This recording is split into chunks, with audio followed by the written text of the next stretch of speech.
It was the summer of 2008. She said, a booty couple out of time with a date. Now raise it last 10 years of matrimony on cake. We celebrate. Now we're stronger together, never better. Go-getters, trendsetters, Black Panthers, the anthem. We the Makhs and we only getting better, ayy. Life is but a dream.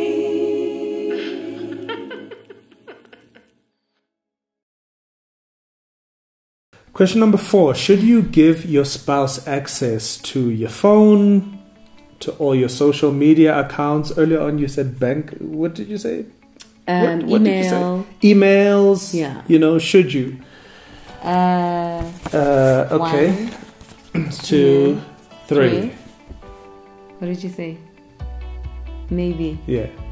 Okay, 2. So 25? okay, so I was a yes, and I'm still, my maybe leans more towards the yes. Yeah.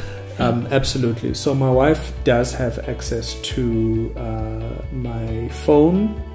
She's got access to.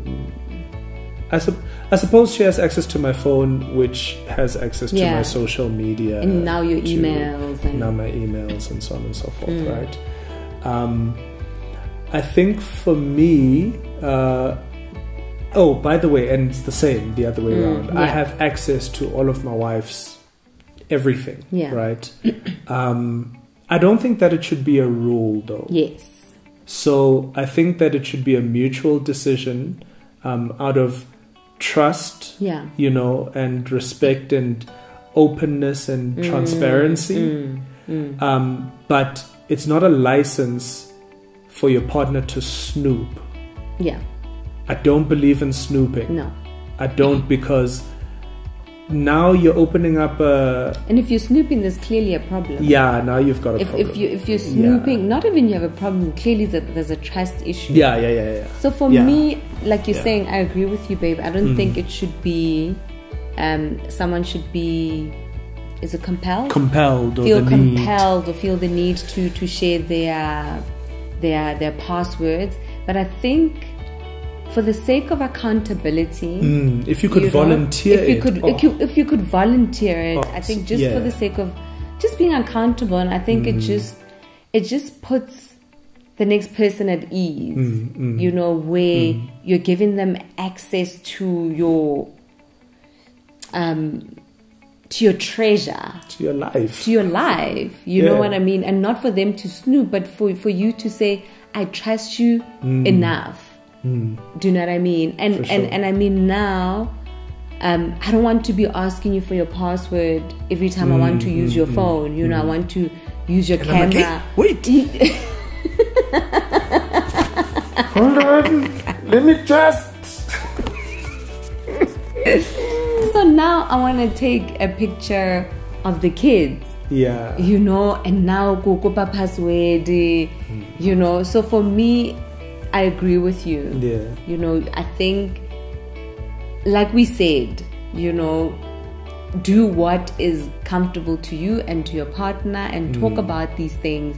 Don't say, you know, the Makhs said we should give each other passwords. And do you know what I mean? If your partner is not comfortable, maybe sit down and interrogate that. Yeah. Have that discussion. The why, you know. Yeah. Because personally, I don't think there's anything wrong with it.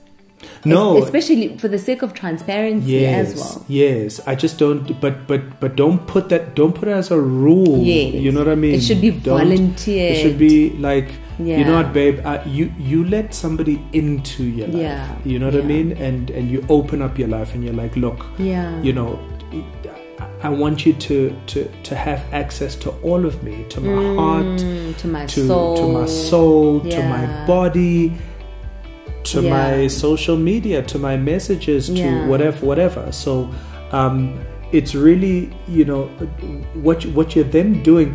And it's so funny when you have a password, you know, that your spouse doesn't have access to, they're gonna be wondering,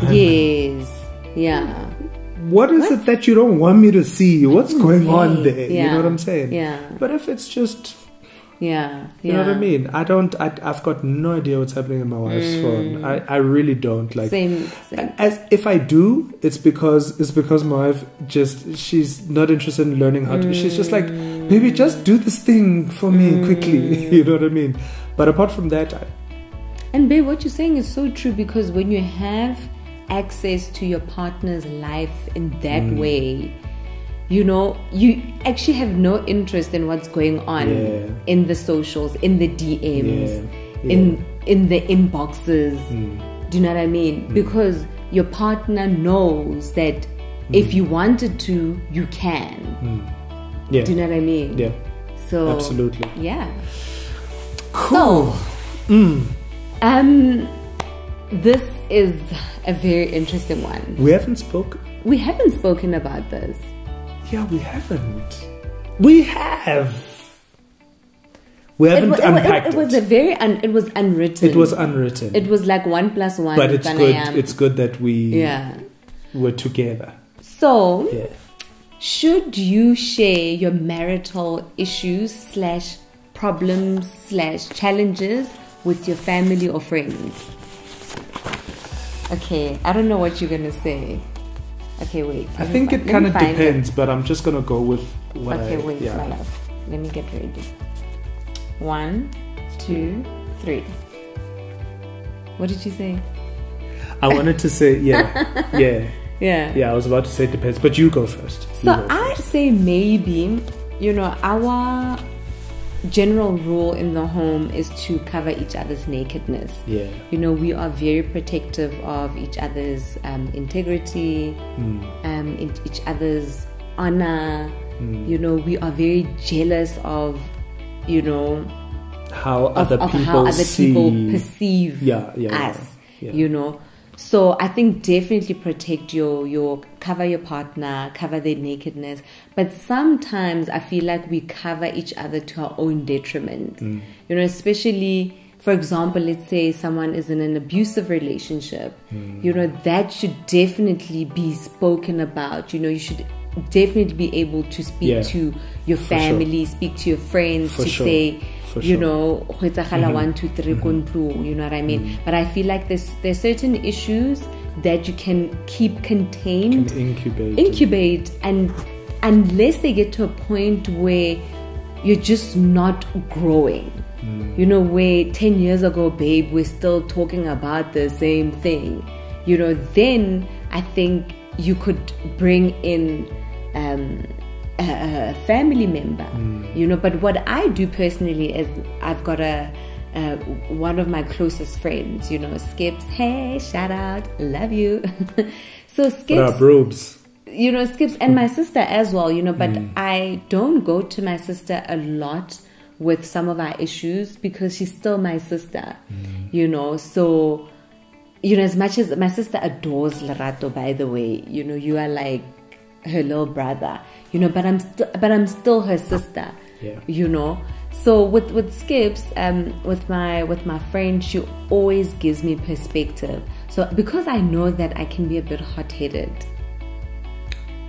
I can be a bit of a sometimes. So sometimes, because I can be a bit hot-headed, I will call Sipe and say, Chomi, you know, Lerato and I not agreeing about something. Am I overreacting? You know, and she's one person that I can trust to give me perspective, to tell me the truth. You know, if I'm wrong, she will call me out. So that's where I get perspective from. Yeah, I think. I definitely agree with you. Yeah. I think as a dude, like we don't normally like labor our issues like with one another. We'll kind of mention it and then we kind of compare notes, right? Like, oh yeah, but even you, you know what I'm saying? That's fine. Yeah, you know what I mean. But never to a point where we need to go into detail. Like, and then I turned left, and she said, what? No, we don't. You know what I mean? How could she? No, we don't. We're not. You know what I mean? Yeah. It's just like, yo, that woman's crazy, and then we Wow. agree, and then we laugh about it, and we move on. Yeah. But no, I definitely don't think. You know, guys. I think one important thing my wife said is, you have to be aware that 9 times out of 10, your family's allegiance is gonna lie with you All the time. They're gonna side with you. They're going to. Now, what happens is this starts to tear at the fabric of the relationship between your spouse and your family. It is your sole responsibility to manage that relationship. Yeah. My family falling out of love with me, not gonna happen. My family, this one is Mafiki Zolo. But your family loves me. No, yes, I know. They could probably be like, Marala Rato, it's Utsunya Pedo. Yes, granted. Yeah. But just as a rule of thumb, you know what I mean? The likelihood is the outsider, coming in, you have to guard that relationship with everything. Yeah. You really need to put a hedge around it. So be careful about running to your mom, talking about your spouse, running to your dad, running to your uncles, your cousins, your brothers and your siblings, and telling them about, this one is doing this and whatever, because y'all are going to be good, right? You guys are going to forgive each other and whatever, and then you're going to realize, oh, actually, I was wrong in this situation. You're not going to go and tell your family that you were wrong. Oh, besides, babe, you're not gonna be happy when they start labeling your person. Yeah. Because it's usually okay to say something, to complain about your partner, but if someone had to come and say, hey Mara, your man, oh so, you're not gonna like it, and sometimes family doesn't have those boundaries of biting their tongue. Yeah. If you've said something about your partner, if you've maybe said your partner is unreliable, whatever, tomorrow they're gonna say, so where's your unreliable husband? Where's that unreliable one? Do you know what I mean? And you're not gonna like it. Yeah. You know? So for me, if you want to talk to someone, I'm a huge advocate for therapy. And we've done therapy before. We've gone for therapy, especially if there are issues that we're just not reaching a point of agreement, and we've been laboring, this issue, and we're just not finding a resolve. We've gone for therapy. How do you find therapy? Because I know most men aren't really into therapy. As an African man, I'm good with therapy. Yeah. I like therapy. I like therapy because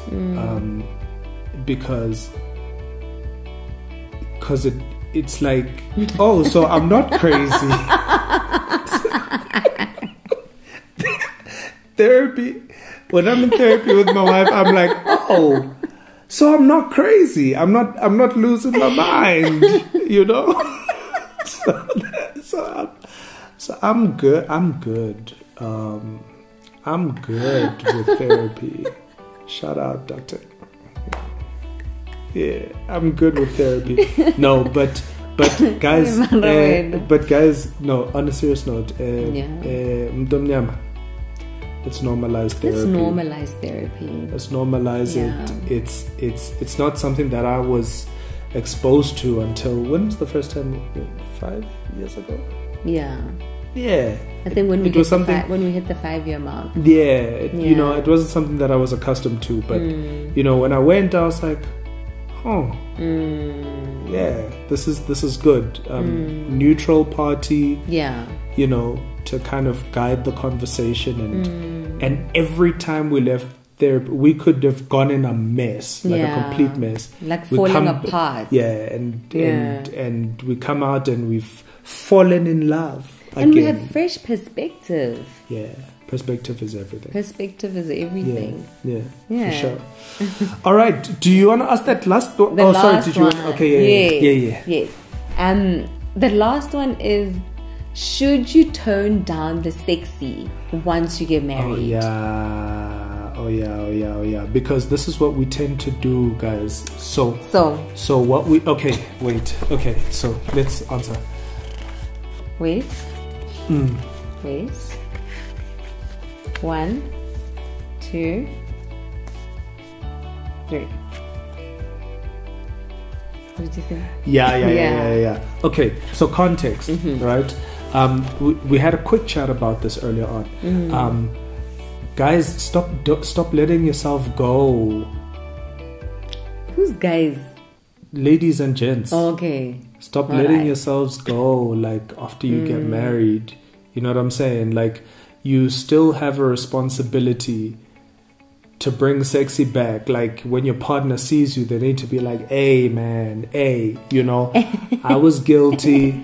I was just like, and not... Did you let yourself go? No, not.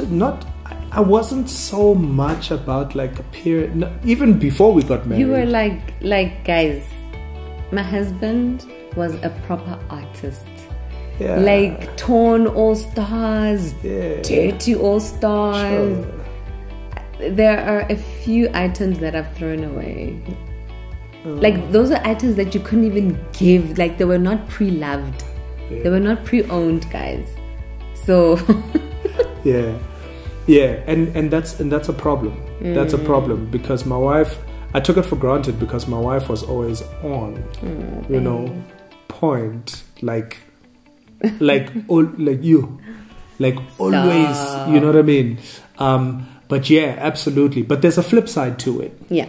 So the flip side is, I know that I've spoken to some women who, when they get married, their husbands feel like they should tone it down a bit. You know, you met this woman, she loves, you know, wearing her short shorts or, you know, her one shoulders, and then now that you're married, you feel like she should cover up a bit. I have a problem with that. You know, because you know, you can't, that is oppression. You know, you can't be oppressing your partner and trying to change them, trying to tell them. That's also being controlling. You know, and we don't want that. You know, you don't want to be controlling your partner.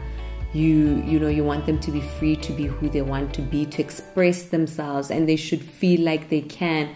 Because that's the thing about marriage, and I think that's why some people don't want to get married, because they think they won't be able to do certain things just because they're married. It should just be really, yes, you know, that certain things are going to change, but it should be an extension of your life, you know? Yeah. Yeah, 100%. Yeah, I don't have much of a relationship with that side. You're actually the one person, because guys, my husband is very liberal, you know, like he's a liberal Christian. And I'm a bit of a conservative Christian. You know, sometimes I'll wear, you know what I mean, I like looking cute, I'll wear my short shorts and whatever, but sometimes I'll feel like something is really short, and Lerato will just be like, go on with your bad self, girl. Nice. Damn. You know? Show them what time it is. Show them and I appreciate that, you know, because for me, it's my own convictions. You know, if I'm not gonna wear something because I feel like the neckline is a bit too low or the shorts are very short, it's because of my own conviction and not because my husband expects me to look a certain way. Going back to the subject of like unwritten rules that we think should be written. Yeah. I think after all of the time that we've spent together, yeah. You know what I mean? Now we know each other where things are now unwritten, you know, but they absolutely should have been written. Yeah. We should have discussed them then.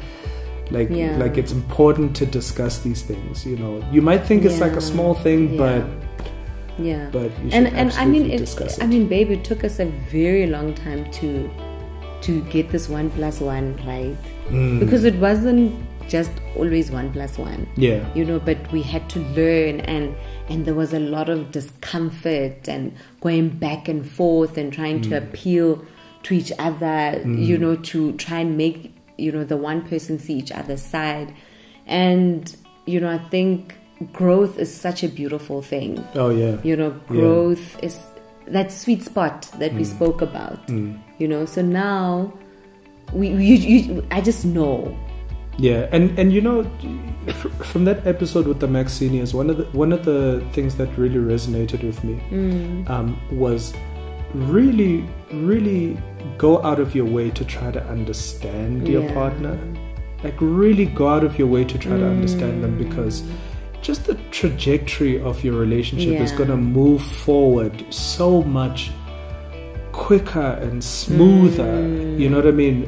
There's nothing worse than somebody feeling like they're spending their entire lives trying to translate their soul. Yeah. You know what I mean? Yeah. To the next person. Yeah. I don't think that's fair. You know what I mean? So you might not agree with it, but just try to understand it at the very least. Yeah. Which is why and I know I keep on repeating this, but the overwhelming thing for me at the end of the day is I'm my own person. My wife is her own person. Yeah. It is my responsibility to respect her point of view, where she's coming from. I'm like, babe, I don't agree with you, but I got you. You know what I mean? I don't understand it. We might need to have a conversation about it tomorrow or the next day, but for as long as you feel really strongly about this, I'm gonna respect that. And I think what I like about our relationship, babe, is that when we are not in agreement, we don't move.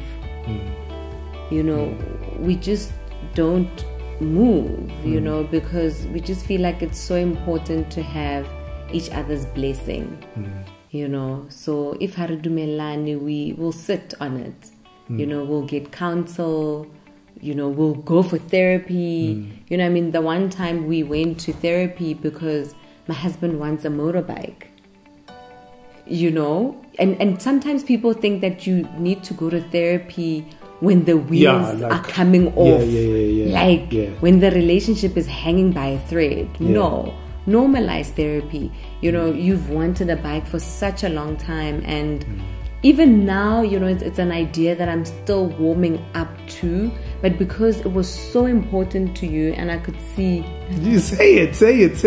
She said yes. That's what she wants to say. She said yes. Yeah, but I'm still not comfortable. I'll pray for your safety. But now it's on record. Now it's on the internet. Yeah, I'll pray for your safety. I will. Yeah. You know. Yeah. God will protect you.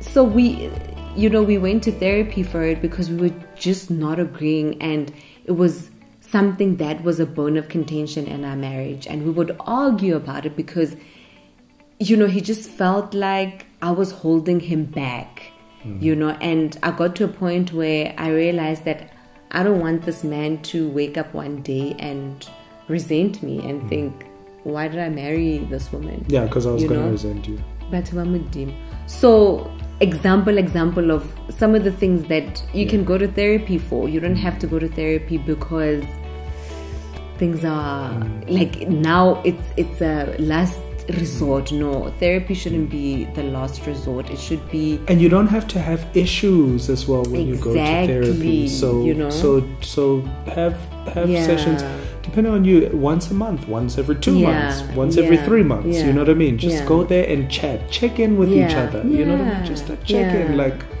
hey guys, how's it going? So amazing. Right. Great stuff. You wanna close it out? I thoroughly enjoyed this, guys. If you haven't subscribed, please do so. We would love to hear from you. Please do tell us, you know, whether you resonate with the points that we've put forward and what your thoughts are. I feel like I'm about to catch some fire. I feel like I'm not ready. Like Mzalwan. Yeah, I feel like my pastor shouldn't watch this. No, but it's come as you are, guys. Yeah, you know, I know. Jesus loves you. Jesus still loves you. You know? And it's so nice to actually have this conversation. Yeah. You know, because just because we're Christians doesn't mean that we think the same. Yeah. You know, and just because some of these things, baby, aren't in the Bible. Because these are not biblical rules. The Bible doesn't say come home at you know. Yeah. And never mind that. Also, we don't have real talk as Christians. Like it's like real talk. Like let's be real. Like real people's issues, because we're real people. And I think, my love, you know, when we got married, you know, I was starry-eyed. You know, and I think, I'm sorry to disappoint. No, I'm still very starry-eyed. No, I'm still very starry-eyed. You know, but I'm mature. You know, I was starry-eyed to a fault, where I thought because we're getting married in the church and we're both Christians, that our lives are gonna be perfect. That's what I thought. I thought, you know what? I'm not in the world. We're in the church. This is a recipe for a perfect marriage. But now, because we don't talk about these things, and we're human beings, you know. So yeah, I'm really happy that we're having so let this us know what what you think. Yeah. Let us know. Yeah. This is a safe space. Safe space. It's a space for no judgment, yeah. because you could judge us on so many things, but we don't care, because it's all love, man. It's all love. We love each other. We love each other's nakedness. We love each other's flaws. We love each other's strengths, each other's weaknesses, everything. So just please weigh in. I really love the fact that a lot of ladies actually watch our channel. But I love that so many of you are bringing your husbands. You're like, I got my husband to come and watch it. Like, so many people. So we really, really appreciate that. We love you guys. This channel is just about building. It's about growing. It's about giving perspective. And we hope that we can continue to bring that to you. My name is Lerato Makhs. This is my beautiful wife, Petola Makhs. And this is Life is But a Dream with the Makhs. Thank you so much for joining us. Peace and blessings. Remember to like, subscribe, comment, turn on your notifications, do all of that good stuff. We love you guys. Peace and blessings. We love you. Bye.